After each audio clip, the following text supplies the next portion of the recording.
Hey folks, so I'm back again sharing my snippets of experience to Kailash with Mohanji. As you have seen that I've made videos about 2016 experience. As I completed that, I came back home, found sense of completion and contentment that I had done something I longed for a few years before I met him. And this happened, things went on. I felt after I came back, it was complete different experience. You know, we live as normal human beings, as we all live with so much baggage. We don't know we're living with baggage actually. So after I came back from Kailash, I felt a huge chunk of something had left me. It was hard to describe that feeling because we've always lived with heaviness or thoughts or stuff inside of us that cannot be perceived. But when you come back from Kailash, a huge chunk is missing. It was something surreal. I didn't feel I belonged here. I wanted to go back to Kailash. It was such emptiness, some huge emptiness, which I didn't realize what it was. And I can only explain in a way that I've explained to other people as well before this video. We live with so much of baggage, which unknowingly we're carrying like a book bag. And when somebody takes the load off, you suddenly feel so light. But what happens in the process is we are so used to living with that baggage, even if somebody takes it away, it feels like, oh, something is missing in my life. So that's what the feeling was. Something is missing in my life. It went on for a few months actually. And somehow you're managing to fill that space up because you don't know what to do with that empty space. And that empty space is what's necessary for evolution in spiritual path.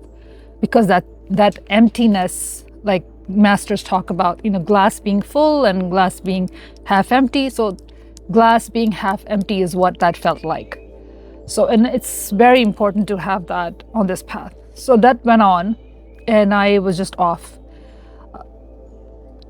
Long story short, I met Mohanji. He had come to Virginia in USA, and I spoke to him that I'm really not feeling well after Kailash. There's something is missing in me. I don't know what to do. And he guided me to do Bliss of Silence meditation, which is a free guided meditation by Mohanji. He told me that Kailash is one of the platforms that exist above the third eye here. And somehow that silence, that which Kailash represents, is what needed to be stabilized, and he wanted me to do more of Bliss of Silence. So I took that and I was happy. Anyways, I'm not sure if I did it.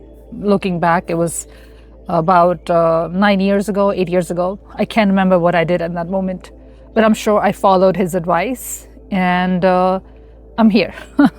So long story short, so this time went on, and during this time, I went to visit my mom, and she told me that she had a dream of her parents and Mohanji and Kailash. So 3 things happened simultaneously in a dream.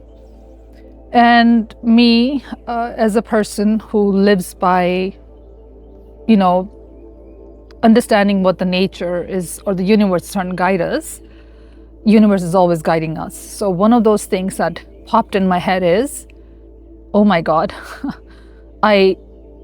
it's very limited understanding, but what I felt in that moment is I forgot to immerse my grandparents from my maternal side in Mansarovar.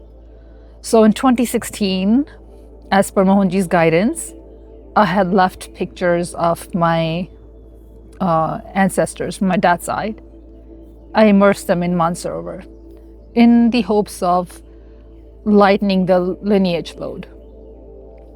I was so engrossed with my dad's side, I completely neglected my mom's side. Looking back, it doesn't matter because lineage is lineage. Mom's side, dad's side, they both are in me. But in that moment, 8, 9 years ago, I felt I didn't complete something. So I took that as a cue. Wow, this dream happened.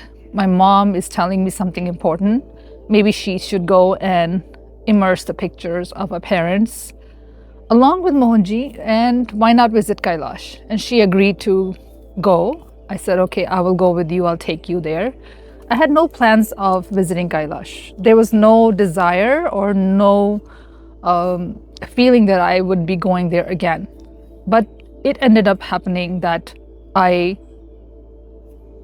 applied again, applied for my mom. We both were on the list to go. And in all of this, my cousin also came along with us. So 3 people from one family decided to go to Kailash with Mohanji in 2017. Very rare thing, but it did happen. So what happened, I'm giving you little snippets of what stood out for me during this yatra. Many things happened, but I'm only sharing things that were important, at least to my understanding in my journey, and I'm sharing them with you to show you how masters work, how Kailash works in subtle ways. So I was in Kathmandu, and I'm still new to Mohanji. I'm not really sure of how to be around him. And as we were waiting for him to come to the hotel, I was feeling very restless for some reason. I was shy to go in front of him. I said, Mom, you go and wait for him. I will just be in the background. I somehow was uneasy, or something in me was not comfortable. So he came to the hotel.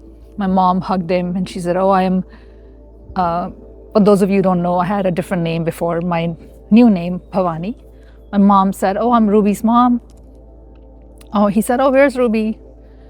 And then I heard them call my name. I went up to him, I hugged him, and all of a sudden some deep-seated cry came out of me. I don't know why I cried, don't know what happened in that moment, but I feel something was communicated to him during that hug, and I still don't know the answer. And it's okay, I don't need to know the answer. But that was something special to me because that event has never happened again.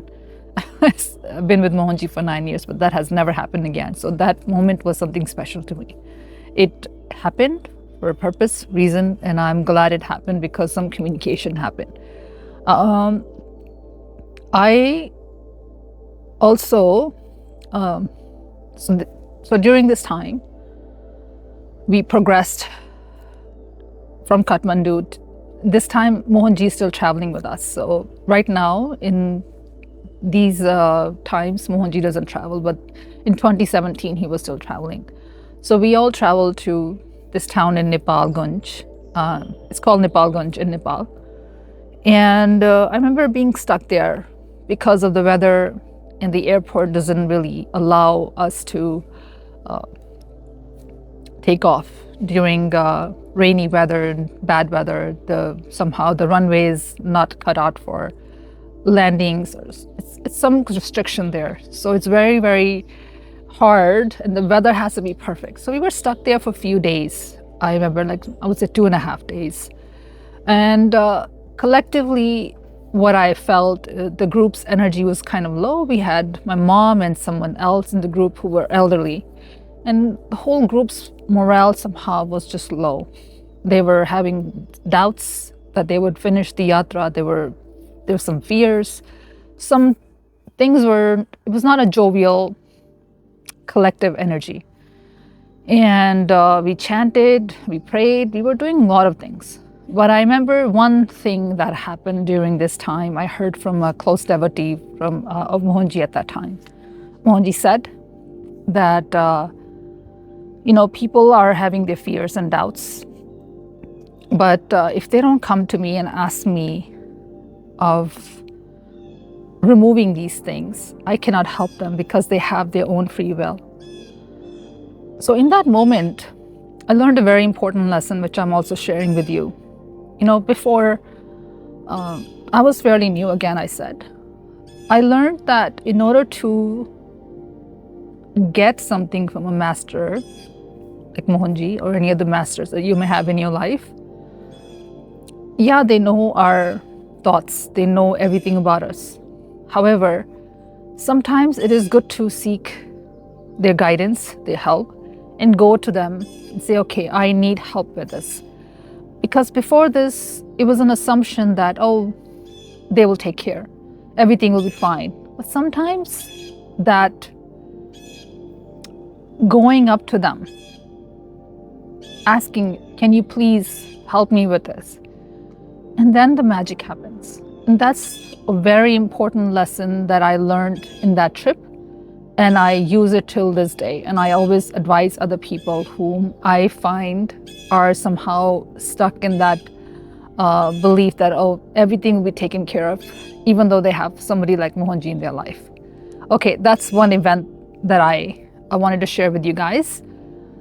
Another thing that happened during this Nepal Gunj for me, which holds very important, which I would like to share, is when I met Mohanji, people used to call him father because he's like a universal father.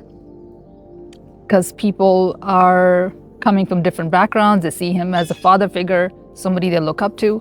So he's like a father to everyone. But to me, I just met him, and to me, it was very awkward to hear people calling him father.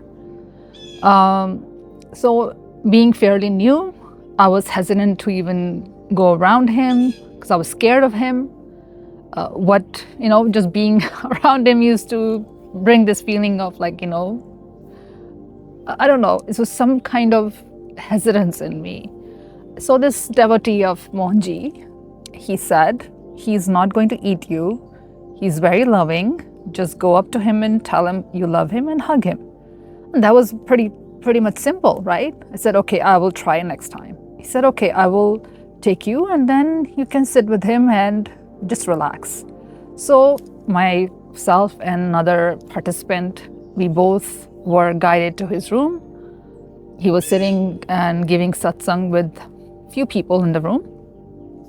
And I sat down and the other participant said, oh, Mohanji, can you press your legs? People usually do press their guru's legs. And I'm like, okay, I've never done that. So I sat down. His leg was on my legs. And he was just reclining a bit on the bed.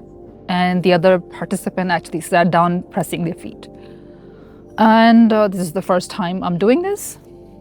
And I was just pressing his legs, just being aware of, okay, there's people around me watching me. Very uncomfortable for me because I'm fairly new. So as I'm sitting there, I unknowingly called him Acha or Achin. And I felt so embarrassed because I was fairly loud and people heard me. Because he said, what did you say? Oh, I just called you Achin, Acha, and it means father in Malayalam.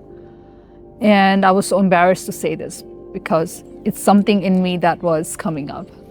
So from that moment, I realized that feeling of me calling him Achan or father, it happened spontaneously. I didn't have to make any effort. It just came, and from that moment on, from that trip onwards, I started calling him father as he fulfilled that role for me in my life. I don't know how to explain it, but having that stable figure in my life has transformed me so much because that's one person I know who will always be there like a stable anchor in my life, who will not let me fall. And that has been my greatest asset, being with Mohanji.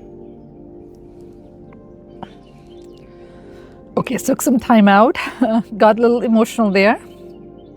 So I was really happy that occurred because there was no, you know how some people call each other because they picked it up from somebody else. But for me, I didn't pick it up from anyone else. It came from within me, and I'm really grateful that this came through me, and it gave me that confidence that yes, this is true. Anyways, we enjoyed our stay in Nepalganj, and then we actually wanted to. We were able to take off, and what happened is, in the plane, I know that people desire to sit with Mohanji. And I had the desire that I want to sit with him as well. But again, I was so shy and not able to voice my thoughts or feelings. So as we boarded this plane from Nepalganj, I'm sorry, as we boarded, he somehow knew my thoughts. He said, "Would you like to sit with me?" I was like shocked because he knew my thoughts. I was so happy that I was able to sit next to him. And yeah, I enjoyed that. I don't know how long the trip was, 40 minutes, 45 minutes to the next town. Actually, I did make a mistake in this. It was not Nepalganj, it was some other town which I cannot remember the name, but doesn't matter. It's a hill station in Nepal, and the next stop was someplace else. I can't remember these names.